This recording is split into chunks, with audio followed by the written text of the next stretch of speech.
Hello, everyone. I'm here with Ron Placone, and you all know him from The Jimmy Dore Show, as well as Get Your News On with Ron. He's a stand-up comedian that tours the country, and today he's going to tell us about municipal broadband. Ron, welcome back to the show.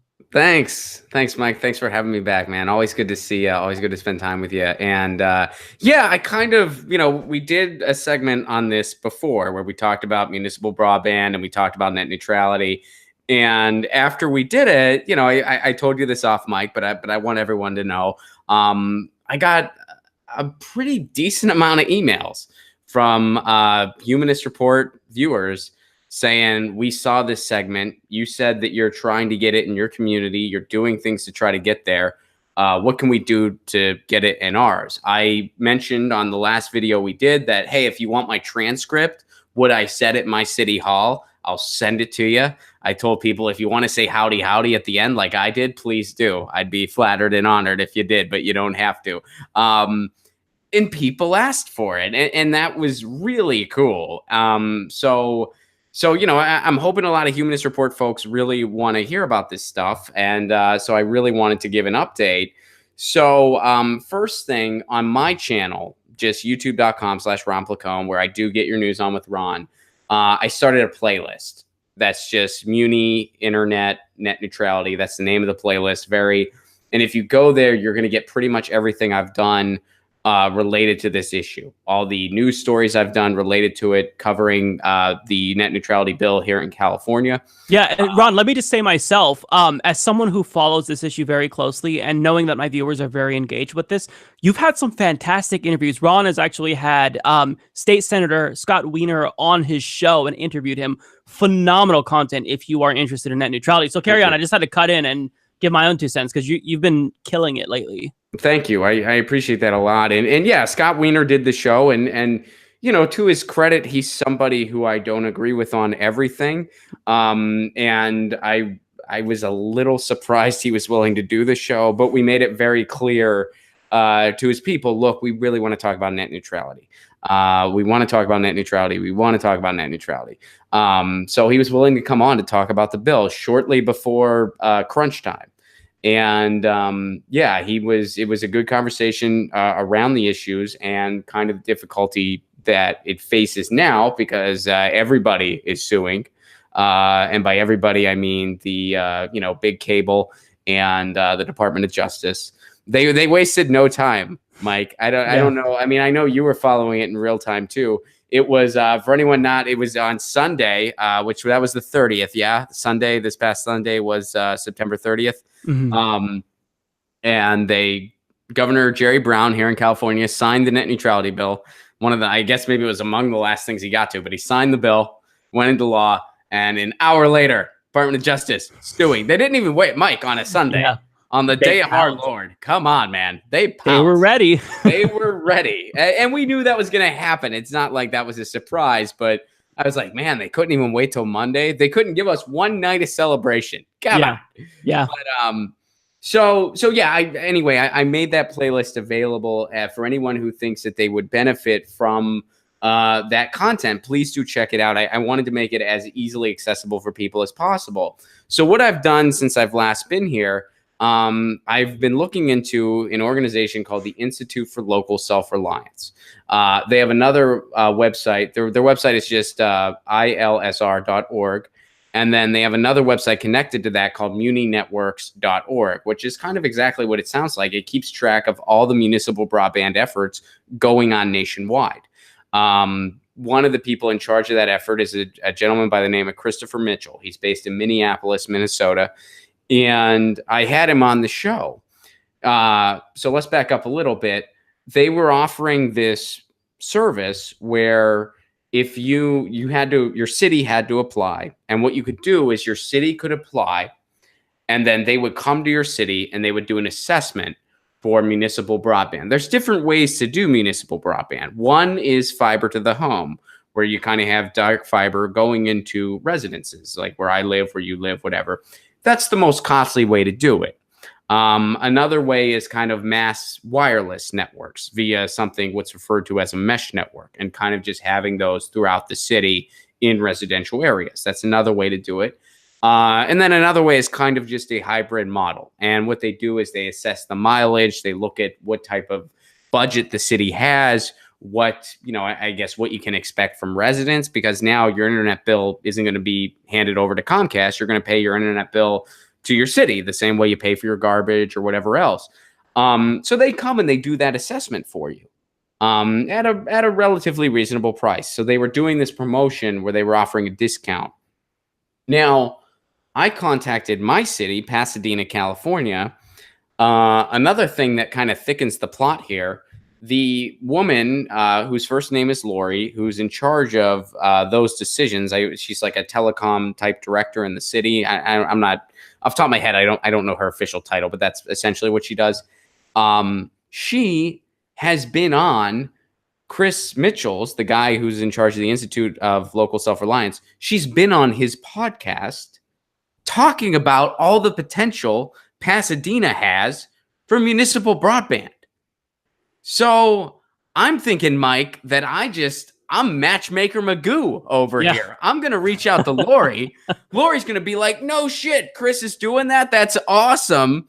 Pasadena, the application's in the mail. Thank you, Ron. Because it doesn't cost anything to apply. It doesn't cost a dime. If you get approved, then, there's a fee involved there for their time and it's by mileage. But it costs nothing to apply. I'm like, yeah, I'm making connections. So I email her and I'm all excited. And she just emails me back and she's like, no thanks. And I was just like, what? You were on the podcast talking about, I just listened to a podcast where you're talking about, we have so much potential and maybe someday we'll look into residential. And then you're just like, nope, not doing it. And I'm like, why? No reasoning whatsoever. You got nothing? I mean, and I didn't follow up. I didn't ask because the deadline was, it was pretty close to the deadline at this point, but I didn't know why. And I brought that up in our interview. I'm like, Chris, I have no idea why she said no. I'm not trying to come down on her one way or another because I don't understand, I don't know all the details of her position, like her position as in why she said no. And he said, look, man, typically what we see in our experience is that you need to convince people that, and by people meaning city officials, that this belongs on a ballot, that people care. Because they're not just going to throw money into something if they don't think anyone cares or anyone's interested. So, it's your job to make it clear to them that people care, people want this. And that's fair. That's a fair assessment in local government. I can take that. So I said to him, I was like, look, Chris, that sounds well and dandy, but I think I'm going to need more than 2 days to accomplish that task. I think I need a little bit of time. And he said, look, we're accepting applications indefinitely. Like we're accepting them. So even though this promotion was a short-lived thing that ended on September 29th, they are always accepting applications. So to the people that have reached out to me, to the people that have shown up at their city halls or are still about to go to their city halls and haven't gone yet, this is kind of the next step. Bring up this organization. Tell people, hey, we can get an assessment done that's going to figure out, it's not going to cost a lot of money, and we're going to figure out what exactly, how exactly our needs can be met for municipal broadband in our community. There is an organization that goes around the country doing this for communities. And what's that website one more time, Ron? That website is ilsr.org, the Institute for Local Self-Reliance, and the neighboring website is muninetworks.org. The gentleman who is a big purveyor of all that is Christopher Mitchell. I know he's not working alone, so I don't want to, there's other people involved with that organization as well. They're all doing amazing work. I don't want to discredit them, but Christopher is kind of the figurehead, and he's the one that does the media appearances and appeared on my show. So that's kind of the next step. And you can wait and see how their first assessments worked out. Because, one of the things he pointed out to me, and again, you can see our entire interview on my YouTube channel, youtube.com/Ron Placone. Ever since net neutrality was repealed at the federal level, he's seen a big, massive spike in interest. Which is huge and needs to continue because that's the only way we're permanently going to solve this thing. I was thrilled when our state bill passed here in California. It's a good bill. It's an important bill.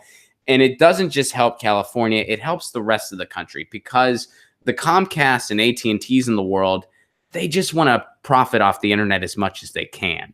So if a huge customer base like California and New York, if they can't unroll these packages that fuck the consumers over by charging you more for a certain website or throttling certain content, if they can't do that nationwide, well, all of a sudden you've stripped their profit incentive out. So, it's good when state net neutrality bills happen. And now we have net neutrality on the entire West Coast. Right. Washington, Oregon, California. Now that you're here, though, I do want to pick your brain because something you said that Mitchell told you was that the way to kind of get public officials in your city interested in this is to demonstrate to them that the people are interested. So what can you do to convey to them that there is interest and a desire for municipal broadband? I mean, do you knock on doors and collect signatures? What do you think can be done? Because you're in this process currently. Yeah. So what would be your advice there? How do we show them that we want this? Well, I think there are a number of ways to do that. Certainly what you brought up, just going door to door and knocking on doors, that's one. My personal opinion would be wait until you've gone a little further. Don't start there. Because, you might face a situation where you have to really fight to get it on a ballot. And that's when you got to start knocking on doors. Or you might have a supportive city council and mayor that says, yeah, this is really important. We want to help you sell this to the public, in which case you might not need to knock on doors, but you might be more involved on getting it on a ballot and on kind of being a communication vessel between local government and other citizens. I would say out the gate to just kind of bring it to your city's attention would be to show up to a city hall with as much behind you as possible. What I did is we announced it on the Jimmy Dore show. So we showed up with a lot of people. Jimmy showed up too. And we just had as many people who were willing to go up there, speak about municipal broadband. Our local government was like, what the hell's going on? So, so they put it on a city agenda, which is a slow process. It took a couple months before they finally gave a hearing on the agenda. We went to the hearing and, I'll just cover this briefly because we did talk about this more in depthly last time. But at the hearing that we had in my community in Pasadena, California, they said, we can't do this because we can't afford it.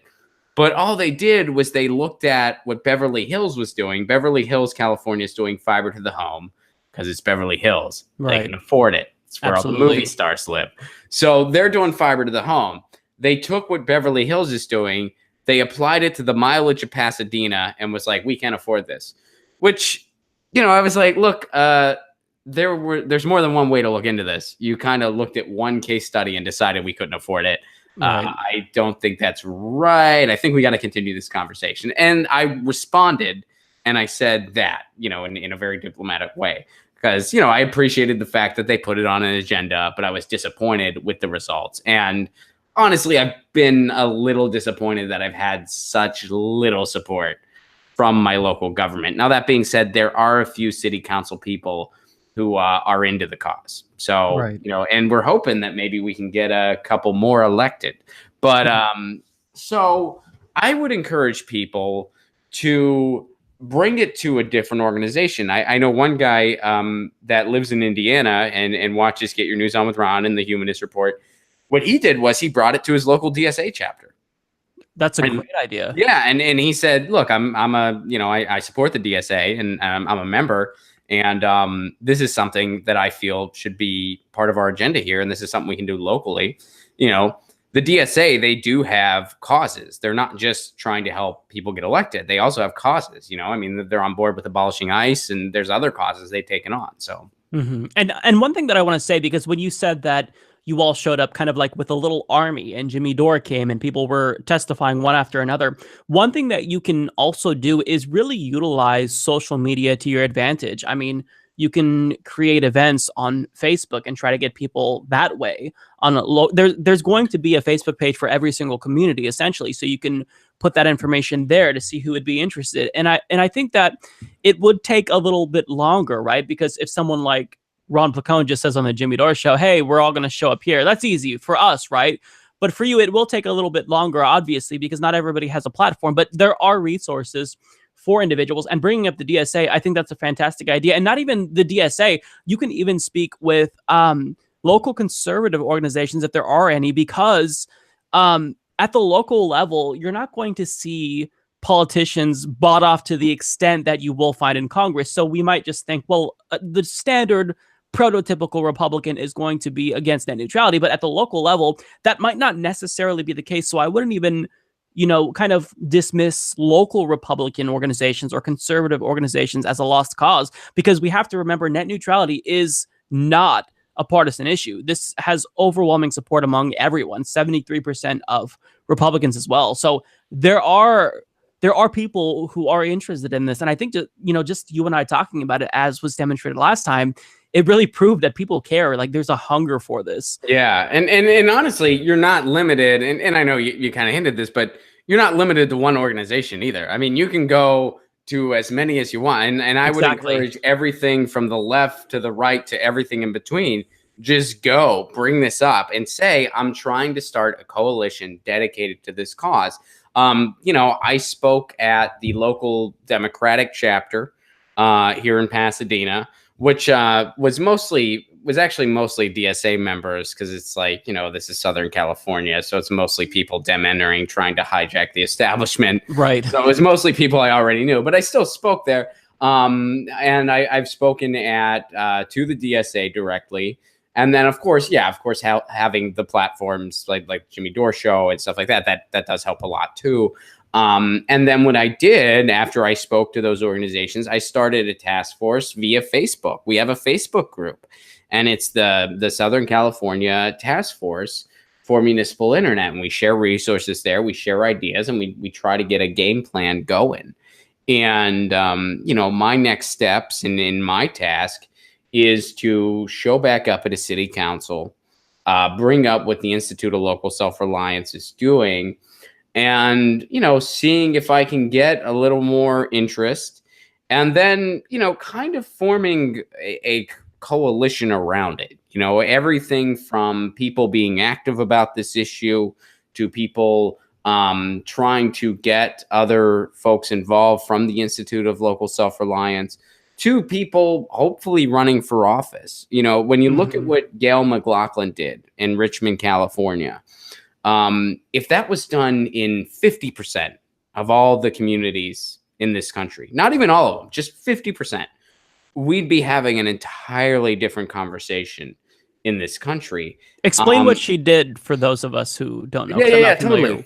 So what Gail McLaughlin did is Chevron came to her town in Richmond, Virginia. They wanted to drill there and do other things there. And she was involved with local politics, still is. And she decided this is not going to happen. So she started a coalition of activists, of content creators, and of people running for office. All the above. And they formed a powerful coalition and pretty much took over local government, more or less, and told Chevron to get the hell out of town. And they won.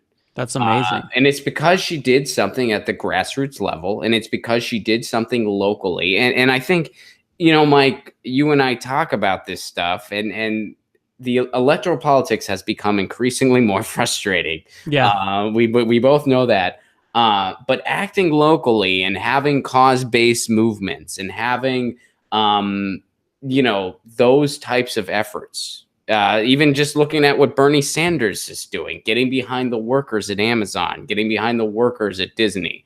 Of course, there's other complications there going on, but still the movements are still they're effective. Same with all the strikes going on in Chicago and Detroit and Minneapolis. This is kind of the types of actions that we need. And, for me, municipal internet is just an issue very near and dear to my heart, because as a content creator, it affects me a whole hell of a lot.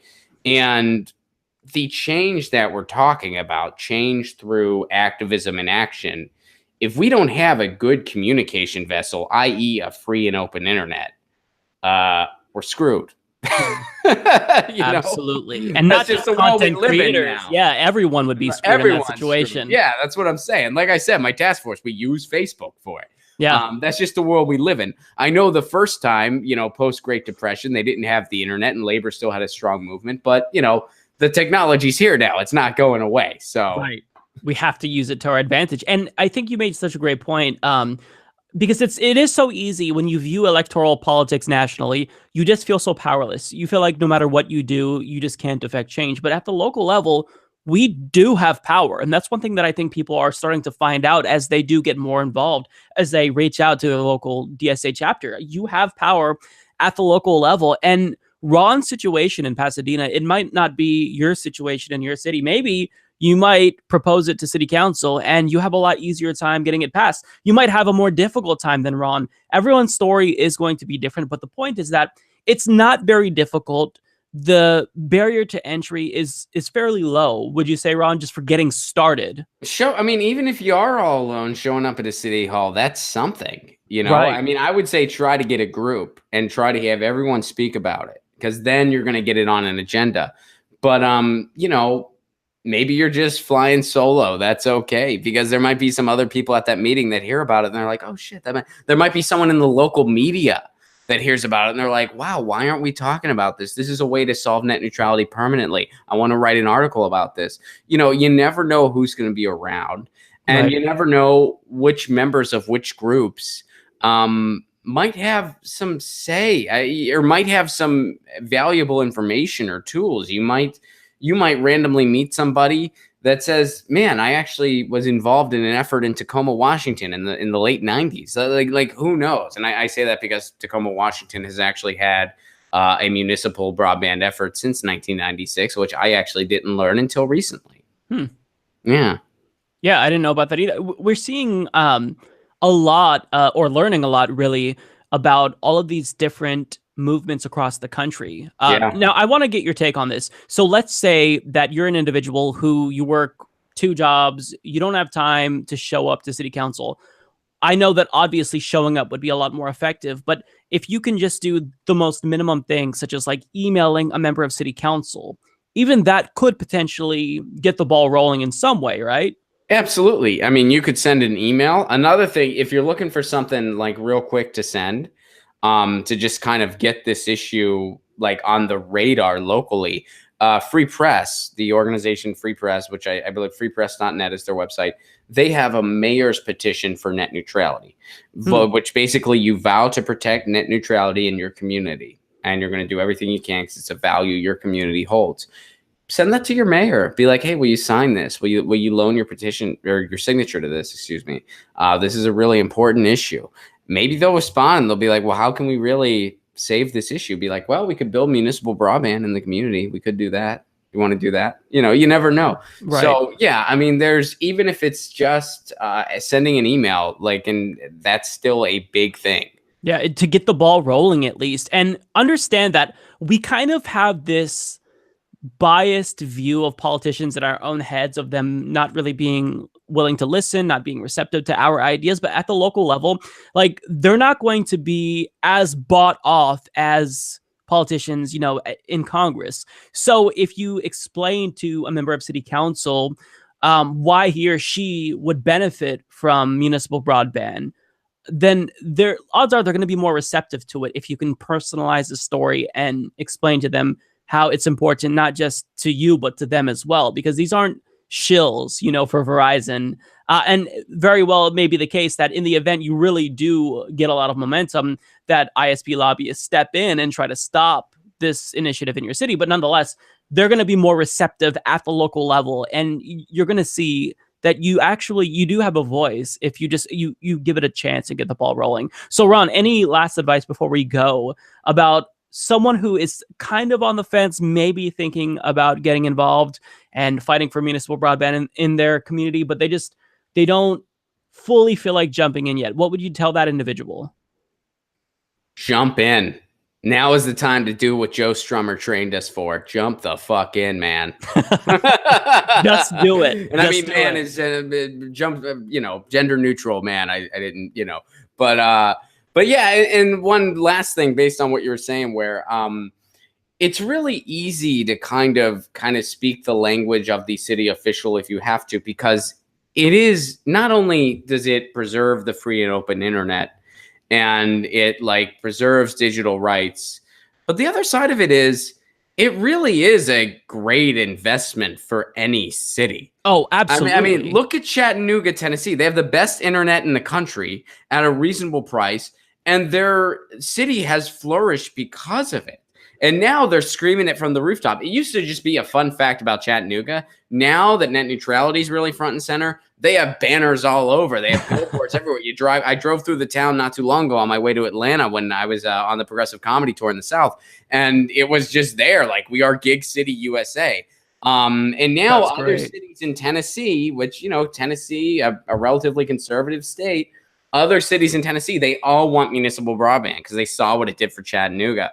So there's that domino effect. Yeah, it's a good investment. And that's why I know we're going to have a hard fight here in Southern California, because once communities start getting it, it's really going to spread. Mm-hmm. So, right. And there's a great article in The Atlantic. I can't remember the author currently, but it talks about just how well Chattanooga is doing. If you were to print that out and put it in the physical article of a local elected official, that would have potentially a big impact. They'd read it because, you could send them the links all you want, but odds are they're getting 100 per day. If you actually kind of take that extra step, print it out and put it in their hands and talk to them, and explain to them investment works. Look at this article right here that explains how well it's working for Chattanooga. Yeah. That could have an impact. So just little tiny things that you can do to really make a difference and have maybe a little bit more of an impact. So Ron, thank you so much for coming on. Anything else you wanted to add before we go? No, man. Again, if I can just say, ronplacone.com is my website. And I got a lot of tour dates coming up. So I'm going to be, we just confirmed a tour in Florida in January. So if there's any Florida viewers, we're coming at you. Northern California, I'll see you in November. Austin, Texas, I'll see you in November. Pittsburgh, Pennsylvania, I'll see you in November. And ronplacone.com for all my tour dates. And again, if you're interested in that playlist on my YouTube channel, youtube.com/ronplacone, you can go to that playlist, see all of the resources more in depth of what we just talked about here. It's just a Muni Network net neutrality playlist, and it's on my YouTube channel. And of course, Get Your News On with Ron goes on every Monday through Thursday at 10 a.m. Pacific Standard Time, 1 p.m. Eastern. And you can catch me over on the Jimmy Dore Show once Jimmy gets back from Italy. All right. Well, thanks so much, Ron. It's been extremely helpful. This is what really I think we need right now, because a lot of people are feeling discouraged, especially with the lawsuit from the Justice Department. But take action. You have power. You're not powerless in this situation, and you really can make a difference and potentially get the ball rolling for other cities across the country as well. Support this podcast by becoming a patron at patreon.com/Humanist Report.